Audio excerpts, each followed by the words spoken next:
Assalamualaikum warahmatullahi wabarakatuh. Nama saya Sri Rahmadani dari kelas 11 IPA 2. Jadi saya akan mempresentasikan tentang jaringan pada tumbuhan. Jaringan pada tumbuhan. 1. Macam jaringan tumbuhan.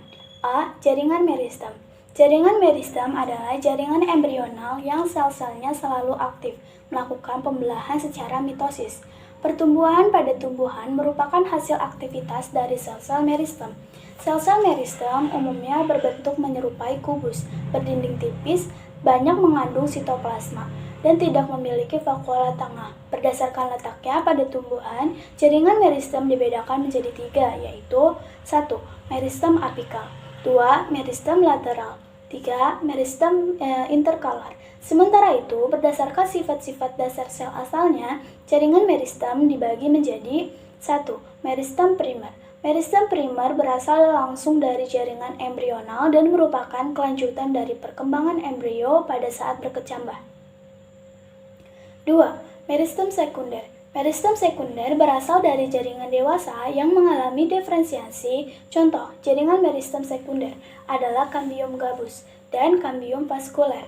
Kambium umumnya dimiliki oleh tumbuhan berkayu seperti pohon nangka dan pohon beringin. Tumbuhan tidak berkayu seperti padi dan bayam tidak memiliki kambium sehingga batangnya tidak dapat membesar. B. Jaringan dewasa. Jaringan dewasa atau permanen merupakan jaringan yang tersusun oleh sel-sel yang tidak aktif membelah lagi. 1. Jaringan epidermis. Istilah epidermis menunjukkan lapisan terluar sel-sel pada tumbuhan. Istilah tersebut berasal dari bahasa Yunani, yaitu epi yang artinya di atas, dan derma artinya kulit.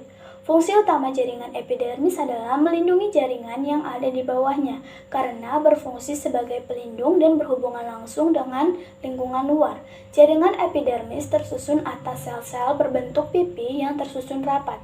Jaringan epidermis pada akar udara tanaman anggrek yang berfungsi sebagai penyimpan cadangan air dan disebut filamen. Dari bahasa Latin berarti mempertahankan atau menutupi. Contoh bentuk modifikasi lainnya adalah jaringan epidermis daun membentuk stoma. Stoma berasal dari bahasa Yunani yang berarti mulut, merupakan lubang kecil yang diapit oleh dua sel penjaga atau penutup terdapat terutama pada epidermis daun. Stoma berfungsi sebagai jalan pertukaran gas antara jaringan dan lingkungan luar. Selain membentuk rambut akar dan stomata, sel-sel epidermis juga dapat membentuk trikom, yaitu struktur tambahan pada epidermis yang dapat berbentuk rambut pelindung, kelenjar, sisik, atau lidah-lidah. 2. Jaringan parenkim. Jaringan parenkim sering dikatakan sebagai jaringan dasar. Sel-sel parenkim berdinding relatif tipis mengandung lignin. Sel-sel atau jaringan parenkim dengan ruang antar sel yang besar dan berfungsi sebagai penyimpanan udara disebut aerenkim. Aerenkim terdapat pada daun tumbuhan air. Sel-sel parenkim memiliki ciri khas sel-sel hidup, yaitu dapat tumbuh dan membelah. Karena kemampuannya berproliferasi, sel-sel parenkim merupakan sumber pembentukan sel-sel baru untuk proses penyembuhan luka dan regenerasi. Jaringan parenkim merupakan tempat bagi beberapa proses penting pada tumbuhan, seperti fotosintesis, respirasi, sekresi, ekskresi, transportasi, dan menyimpan bahan makanan. Oleh karena itu, sel-sel parenkim dapat dijumpai pada akar, batang, dan daun. Sel-sel parenkim fotosintetik disebut klorenkim karena mengandung klorofil. Dijumpai di dalam mesofil daun dan di batang yang hijau. 3. Jaringan penguat. Sesuai dengan namanya, jaringan ini berfungsi sebagai penyokong atau penguat tegaknya tumbuhan. A. Kolenkim. Jaringan kolenkim tersusun atas sel-sel kolenkim yang bervariasi dalam hal ukuran panjang, tetapi umumnya sel-sel kolenkim berbentuk ramping memanjang, dengan panjang dapat mencapai 2 mm. Fungsi utama kolenkim adalah sebagai jaringan penyokong bagi batang yang muda dan sedang tumbuh. Selain menyokong batang yang hijau, kolenkim juga menyokong daun, tumbuhan dikotil dan memperkuat tangkai bunga. Kolenkim memiliki ciri khas terdapat pada bagian tepi batang dan daun. Kolenkim dapat diamati dengan mudah pada batang seledri dan batang bunga matahari. Jaringan penguat sesuai dengan namanya. Jaringan ini berfungsi sebagai penyokong atau penguat tegaknya tumbuhan.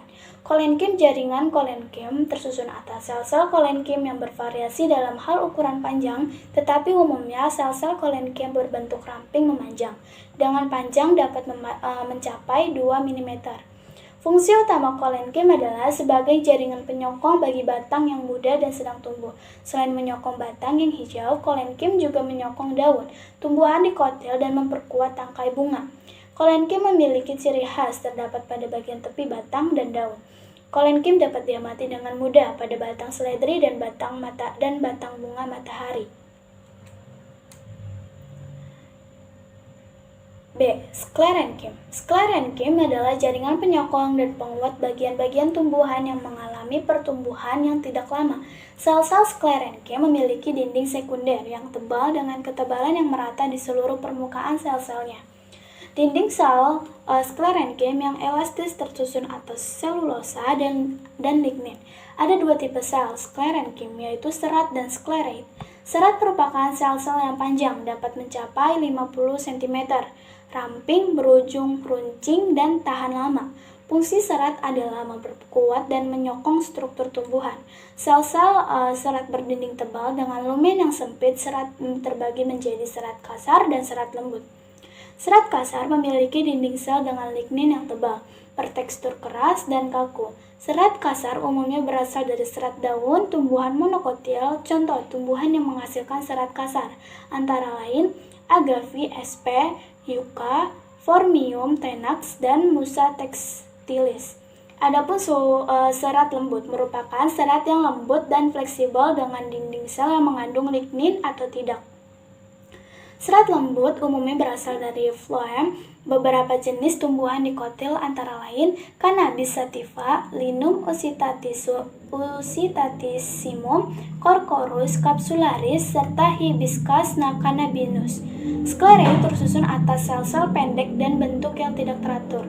Sel-sel sklereid memiliki dinding sel sekunder yang lebih tebal daripada serat dan mengandung lignin. A. Xilem. Tumbuhan berpembuluh Tracheophyta memiliki jaringan khusus yang disebut jaringan vaskuler atau jaringan pembuluh. Jaringan tersebut berfungsi mengangkut air dan zat-zat makanan hasil fotosintesis ke seluruh bagian tumbuhan, sehingga jaringan pembuluh disebut juga jaringan pengangkut. Selain sebagai jaringan pengangkut, jaringan pembuluh juga berfungsi menyokong tumbuhan. Xilem merupakan komponen jaringan pengangkut yang memiliki dua fungsi utama, yaitu mengangkut air dan garam-garam mineral dari akar ke batang tumbuhan serta daun, dan memberi sokongan atau kekuatan mekanis bagi tumbuhan. Istilah xilem berasal dari bahasa Yunani, xilos yang berarti kayu, sehingga xilem disebut sebagai pembuluh kayu. Xilem terdiri atas beberapa komponen, yaitu krakeid, krakea, serat xilem, dan parenkim xilem. Krakeid merupakan sel-sel tabung panjang dan sempit dengan ujung meruncing. Seperti halnya krakeid, krakea juga merupakan sel-sel tabung berdinding tebal. Perbedaannya, sel-sel krakea lebih pendek dan lebih besar daripada krakeid, sehingga lebih banyak air yang melewatinya. Sel-sel serat xilem memiliki dinding tebal dan berasal dari krakeid. Serat xilem cenderung berfungsi sebagai penyokong atau penguat tumbuhan.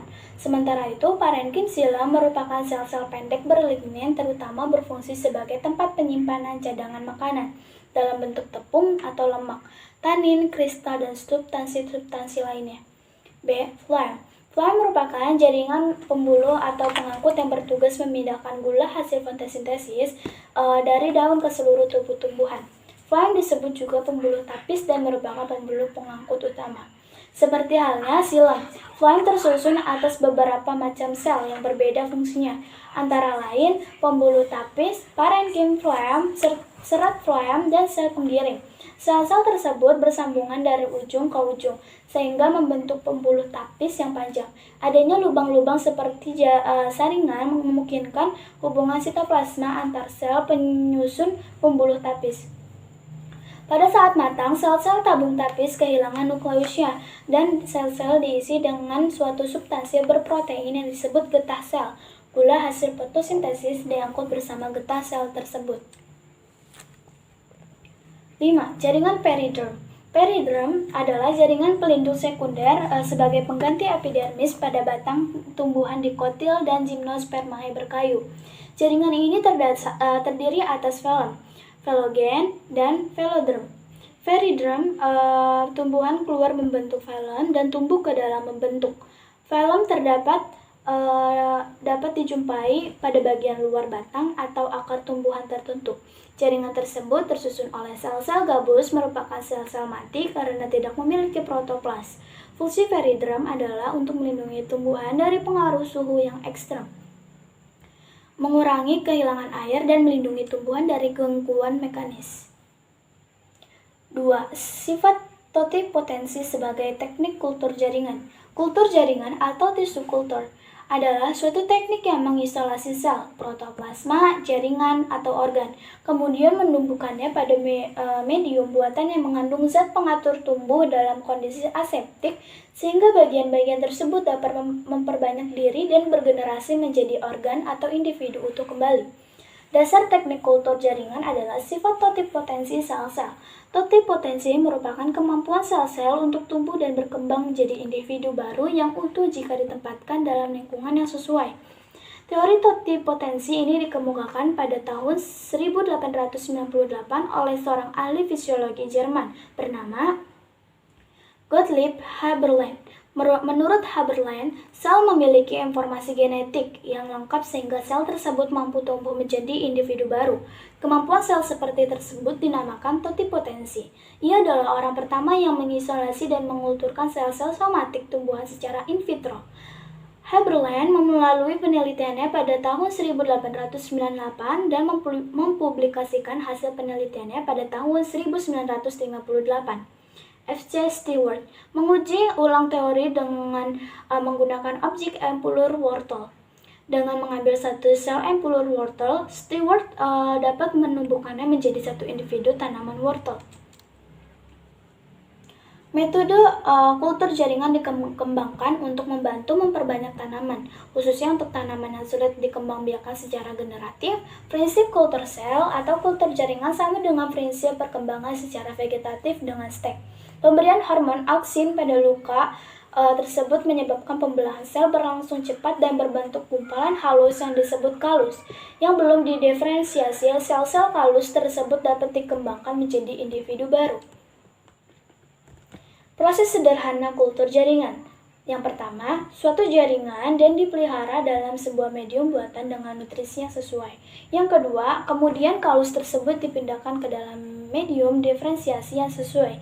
Yang ketiga, eksplan tersebut akan tumbuh dan berkembang menjadi kalus. Yang keempat, kalus akan membentuk tumbuhan kecil yang lengkap.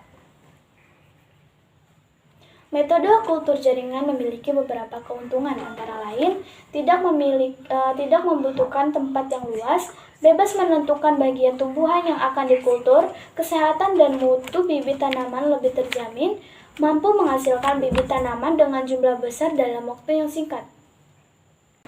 Sekian, itu saja yang saya dapat sampaikan. Kurang lebihnya mohon maaf. Wassalamualaikum warahmatullahi wabarakatuh.